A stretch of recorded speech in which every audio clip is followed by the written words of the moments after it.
Iran के 3 परमाणु ठिकानों पर अमेरिका के जबरदस्त हवाई हमलों के बाद पूरी दुनिया सन्न है। मध्य पूर्व का माहौल और भी ज्यादा विस्फोटक हो गया है। इस हमले ने न सिर्फ ईरान और इजराइल की दुश्मनी को और खतरनाक बना दिया है, बल्कि इस पर इस्लामिक दुनिया की तीखी प्रतिक्रियाएं भी देखने को मिल रही है। तो आज हम आपको बताएंगे कि सऊदी अरब से लेकर पाकिस्तान तक इन हमलों पर क्या बोली इस्लामिक दुनिया, और क्या अब एक और जंग की आहट सुनाई देने लगी है। इस हमले के बाद इस्लामिक और अरब देशों की तरफ से एक के बाद एक बयान आए। आइए जानते हैं कि इस्लामिक देशों ने क्या क्या प्रतिक्रियाएं दी है। रविवार सुबह वक्त तड़के 4 बजे, जगह ईरान। अमेरिकी लड़ाकू विमानों ने ईरान के 3 बड़े परमाणु ठिकानों फोर्दो, नतांज और इस्फहान पर एक के बाद एक ताबड़तोड़ बमबारी की। अमेरिकी राष्ट्रपति डोनाल्ड ट्रंप ने ट्वीट कर बताया कि फोर्दो पर बमों की पूरी खेप गिराई गई है और सभी विमान सुरक्षित लौट आए हैं। ट्रंप का दावा कि अब ईरान के पास 2 ही रास्ते हैं, या तो शांति या त्रासदी। लेकिन इस कार्रवाई के बाद सवाल उठता है, क्या अमेरिका ने जंग की चिंगारी को भड़का दिया है? लेकिन इस्लामिक दुनिया में सबसे दिलचस्प रुख सामने आया पाकिस्तान का। अमेरिका ने ईरान पर हमला किया तो पाकिस्तान ने इजराइल की निंदा करते हुए ईरान का समर्थन कर दिया। यानी एक तरफ ट्रंप को नोबेल देने की सिफारिश और दूसरी तरफ ट्रंप की कार्रवाई की आलोचना। ये दोहरा रवैया पाकिस्तान के भीतर ही बहुत सारे सवाल खड़े कर रहा है। इस हमले के बाद इस्लामिक और अरब देशों की तरफ से एक के बाद एक बयान आए।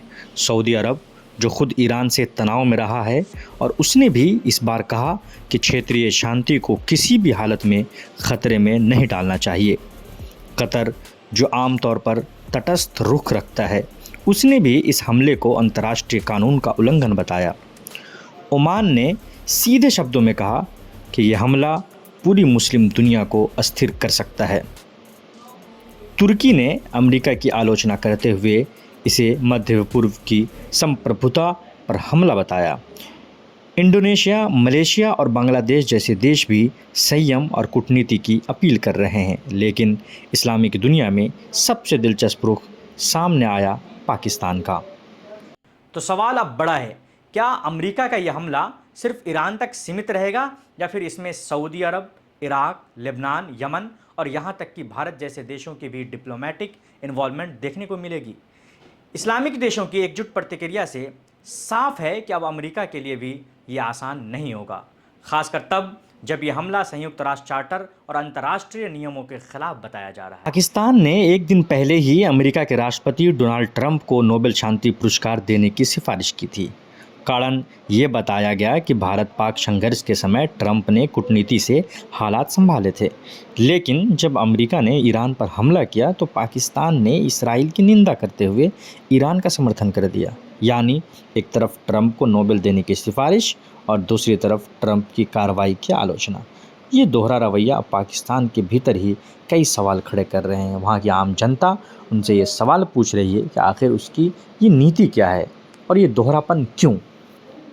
फिलहाल आसमान में सिर्फ लड़ाकू विमान ही नहीं बल्कि डर और संशय भी मंडरा रहा है। क्या अब मध्य पूर्व का एक और खूंखार जंग हो सकता है या कोई नया कूटनीतिक रास्ता निकलेगा? इनकलाब हिंदी की नज़र इस पूरे घटनाक्रम पर बनी रहेगी। फिलहाल इतना ही। मैं कामरान सैफ, कैमरे के पीछे कमलेश। देखते रहिए इनकलाब हिंदी। धन्यवाद।